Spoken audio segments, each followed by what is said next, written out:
Plates ready? This is Food School, Smarter, Stronger, Leaner podcast. Want to feel amazing, love the way you look in the mirror, and perform your absolute best in the gym, at work, and in life? You're definitely in the right place. Food, it's you. It builds every single cell of you. And if there is one thing every human being must master, it's food. Because at the very least, eating, you do it every day, several times a day, every single day. You might as well get good at it.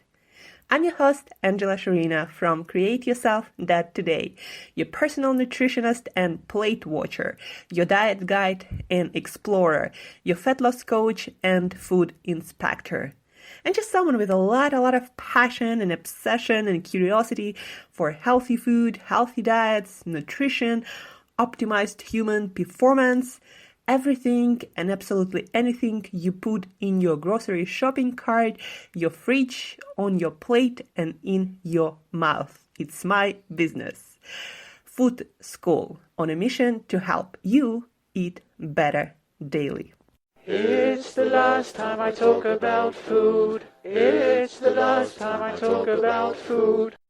Hey guys, and welcome back to another episode of Food School Smarter, Stronger, Leaner podcast.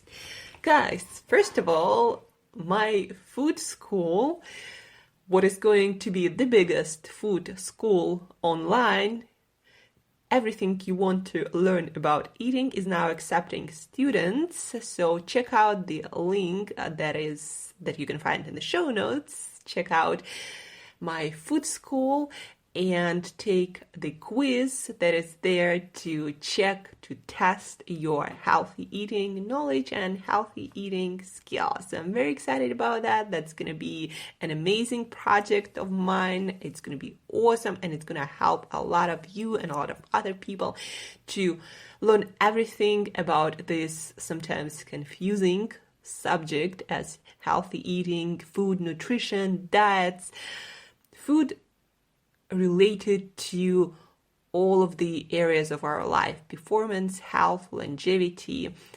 There you're gonna find the best teachers and voices in the industry from all corners of the field of nutrition and healthy eating and health when it comes to food and healthy eating practices. So a lot of things, but check it out.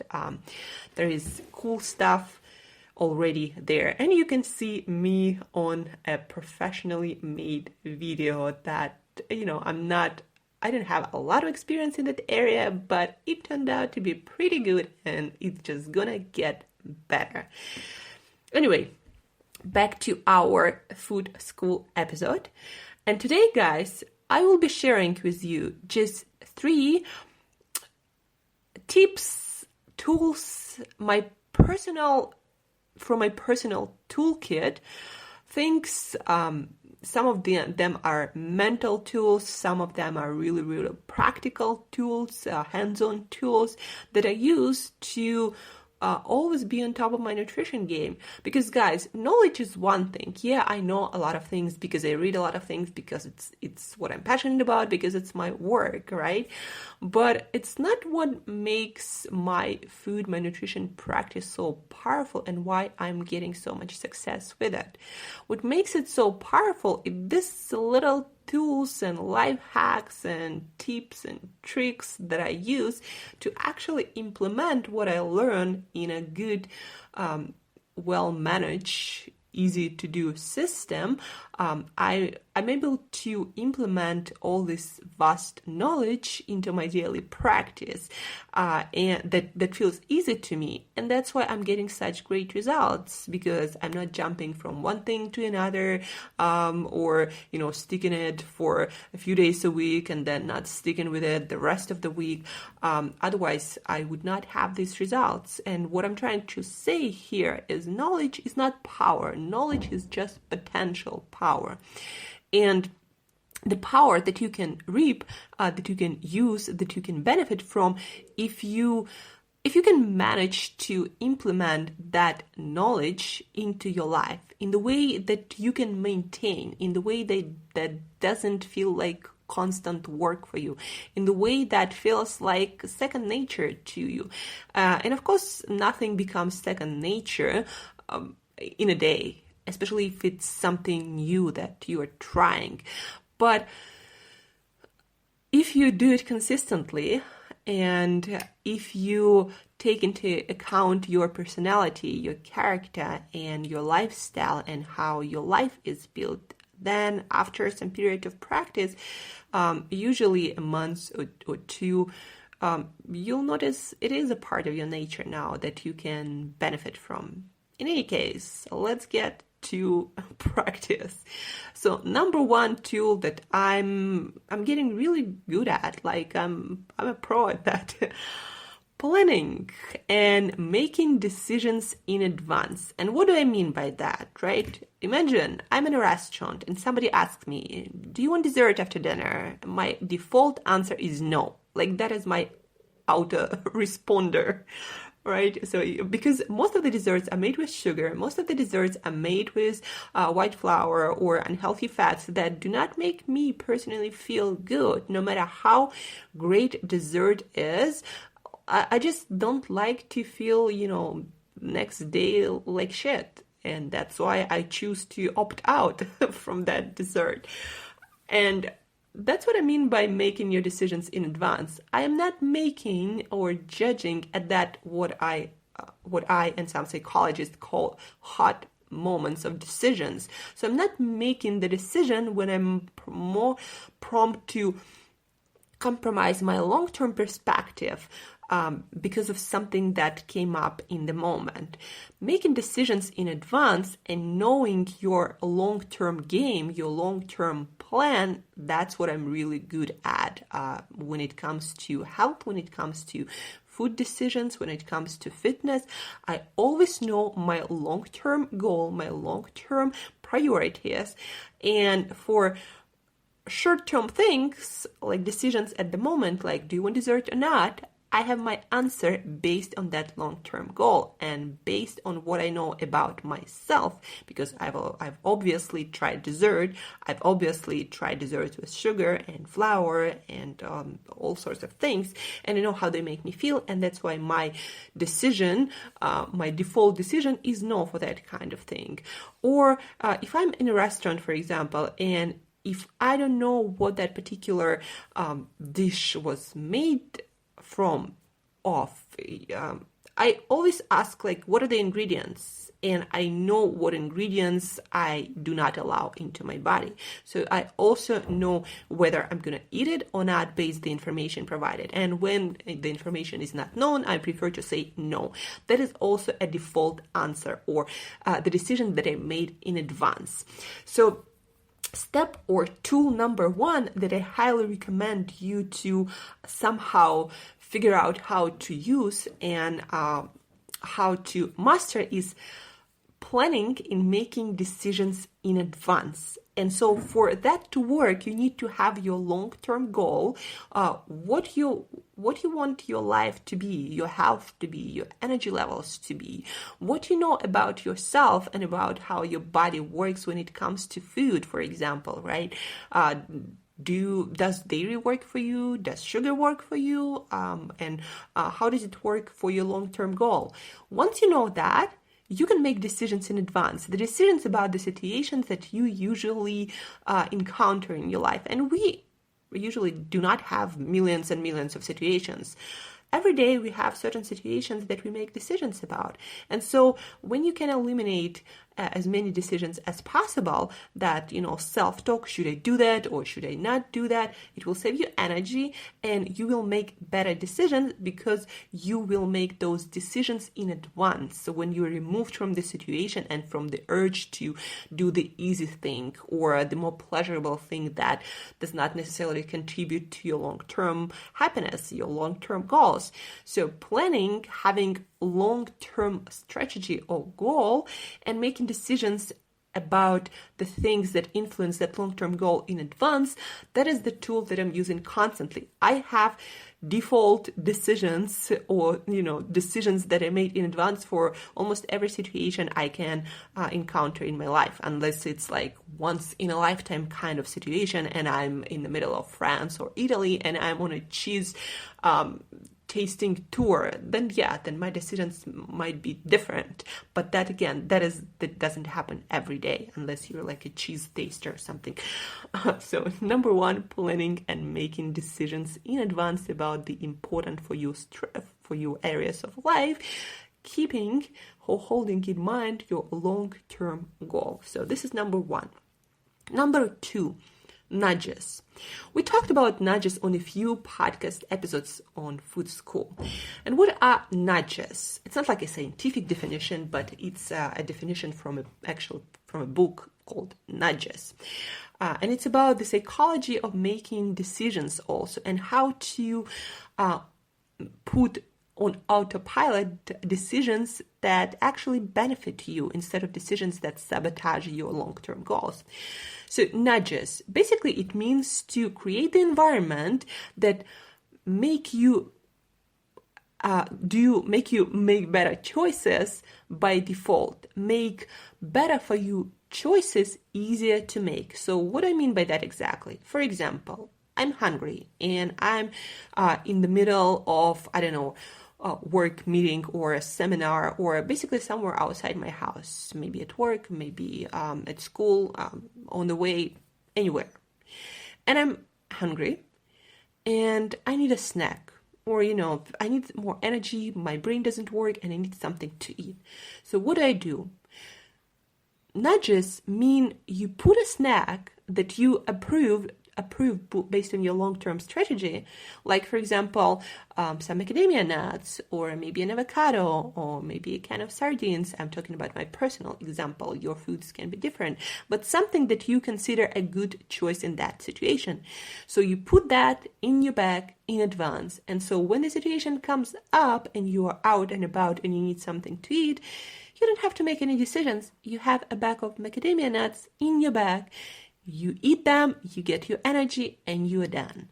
That's what nudges are all about. Or for example, instead of having at your house some snack options that do not work with your long-term health and healthy eating goal, like maybe a gallon of ice cream that you do not plan to actually eat because you're on that healthy eating plan. So instead of having that ice cream, why don't you have some frozen bananas, the blended, and put in the freezer in advance? So the next time you want some frozen dessert, you go for frozen bananas, not for some weird 100 ingredients list ice cream. Or stocking your fridge with a lot of fruits and vegetables and things that you love, but also that are healthy, and putting things like, potato chips or some weird fast food, put it out of your house. And if you want to go for it, make it hard for yourself. So leave it outside your house, and the next time you feel like pizza, instead of ordering, you make yourself go and get your pizza on buy food, making your work for it. The further, the better. So that's what I mean also by nudges, making healthier and better for you choices the easier choice. So when something is in the fridge, like, maybe some seafood made in advance, maybe some great salad that you also love, put them in the fridge ready to go. So when you're hungry, you just grab them and eat them instead of grabbing some pizza or some weird sandwich that you didn't plan to eat, but because you were so hungry and because you didn't have time to cook, you grabbed because it was there. So make sure that what is there are the only things that you actually want to eat on your healthy eating plan. So nudges are all about that, making the choices that you want to make because of your long-term goal easy and default, and all the other undesirable choices, make them difficult. So your brain actually has to, figure out the way to get them, and then you have to go there and spend physical energy there. So make undesirable choices difficult to do. So this is my tool number 2. Like, I use it all the time.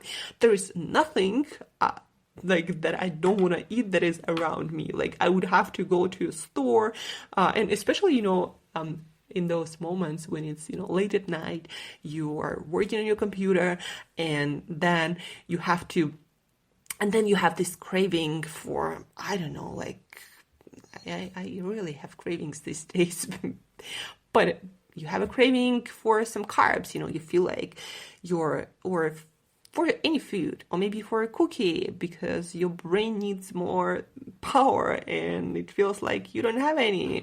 And then when I have those cravings at night working on my computer, guess what, guys? I go and eat some carrots, because that's the only thing that is kind of snackable and that I kind of enjoy, and that I don't have to go to any store to get.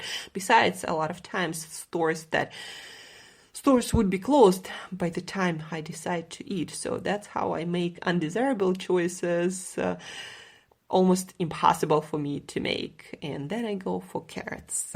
So that's what nudges are all about. And number 3 is also very, very important, that very few people actually take time to master. And those, the things that we will talk about right now, they happen a lot in our life all the time. And I'm talking about emotional management, or stress management, or state management, what I also like to call it. And basically, we all have stress in our lives. We all have through moments of feeling blue, not feeling all that great, feeling like we need, I don't know, eat a cookie or eat a piece of chocolate, or something to just make ourselves better for now. Or maybe you're doing intermittent fasting and you feel that craving to eat a lot of food right now. And you don't want to really sabotage yourself, but it feels like, the craving, like you cannot stop it. You just gotta have something right now. And in those moments, those weak moments when you feel like you don't have any willpower and you're about to make the worst decision, if you think about your long-term goal. So in those moments, I remind myself, and I actually tell myself, this too shall pass. This too shall pass. And that reminds me of many, many moments in my life when I would feel down, when I would feel blue, and then a friend would call or would come and visit. Or maybe I'll read something inspirational, or maybe I'll listen to a piece of music. And then this feeling down, this craving, this feeling blue, it goes away after 5 minutes. And that behavior that I wanted to do that could have sabotaged my long-term goal, it's gone with that craving too. Like the brain, it's very distractive. And, you can look at it as a negative sort of thing that, you gotta constantly remind yourself to focus. Or you can look at it as a positive thing, because your mind is easy to distract. When you have that down moment, that blue moment, unless, it's clinical depression or something, when you have that physical sensation, for example, when you're fasting and you have this physical sensation that is not exactly pleasant one, remember that you can change this state like in 5 minutes, and your physical, not that comfortable feeling, it can go away just by you lying down on a couch for 5 minutes, or by you drinking slowly a cup of warm tea and just sitting there resting.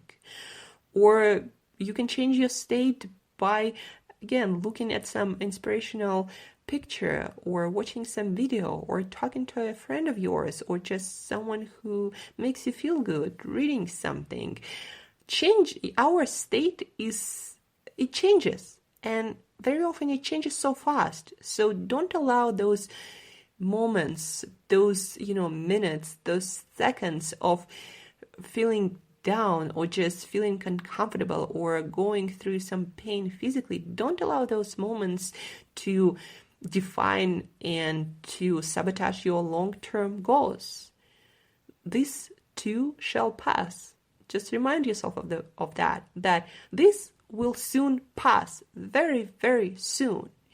And make sure that the decision made at this moment, you will not regret it when you look back in 5 minutes, in 10 minutes, maybe, in an hour or the next day.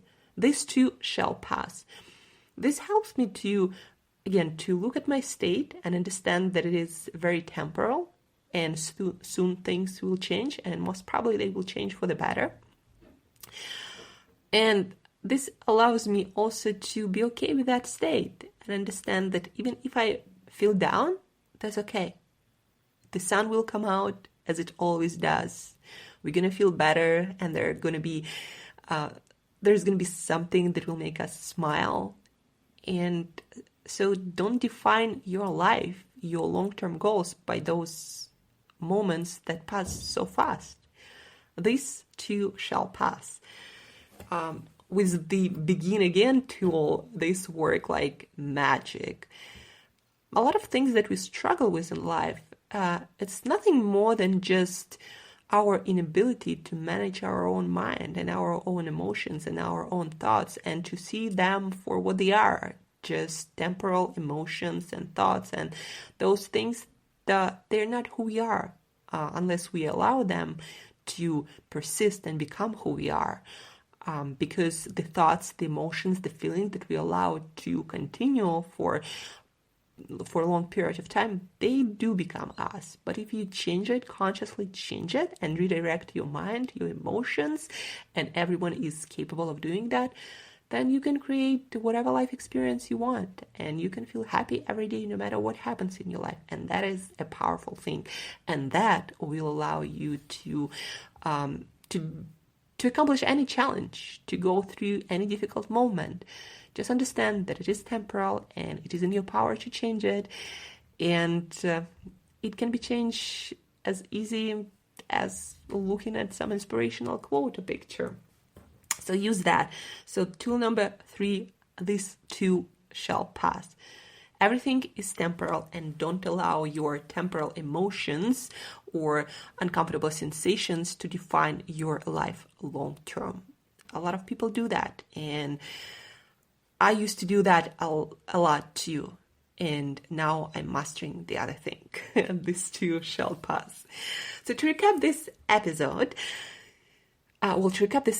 first, check out the link in the show notes for my amazing food school. Now it's mine, because my course is going to be the first and the only for a short while.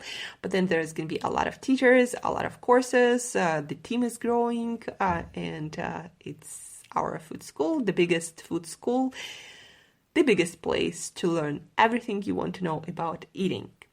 And to recap this episode, tools to manage your habits, to manage your mental state, tools and tricks and life hacks that I personally use, and I work with these tools with a lot of my clients. This is like my major toolkit that when used wisely can help you to work through anything in your life practically. So these tools are, number 1, planning and making decisions in advance. So figure out your long-term goal, plan for it, and make the vital decisions that can affect that long-term goal in advance. So you have this snap answer for any question that is related to that long-term goal. Like, do you want dessert? No.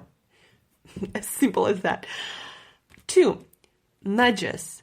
Design your environment so it helps you to make better for you choices. And better for you choices you define, of course, based on your long-term goal. So nudges, for example, put some macadamia nuts in your bag for the moments when you are hungry and you are out and you don't have any food available and you need that energy. Or put a lot of fruits and vegetables and salads and seafood and all kinds of healthy food in your fridge and take all the garbage out of your house. So nudges. Number 2, make desirable or good for you choices default, automatic, and super easy to make. Number 3, this too shall pass. Tell that to yourself anytime you feel blue, you feel down, you feel physically uncomfortable. Realize that this will pass, and don't allow yourself to make decisions in those down low moments, decisions that affect your long-term vision, your long-term goal. So these are the best tools of the trade for you to master your healthy lifestyle, your healthy habits, your healthy eating game, or any area actually. I use these tools in my financial life, in my entrepreneurial life, in my relationship game, in my self-management and self-development game. Our brain is the machine that manages all of it. And so we need to be able to manage it. And once you know how to manage your mind, your brain, whatever you call it, the rest of life is actually pretty easy. So try it, let me know how it goes. And if you need any help with these tools, customizing and personalizing them, always feel free to reach out, Angela at createyourself.today. And I'm always accepting, well, not always, but right now I'm accepting clients, because the more I work in my school, the less clients, personal clients, I'll be able to accept due to increased amount of work and limited amount of time. And thank you for listening, guys. I really appreciate your time and your attention that you give to this podcast, all the support, all the messages, all the emails I'm getting. Thank you. Thank you very much. And as usual, till next time, eat better daily.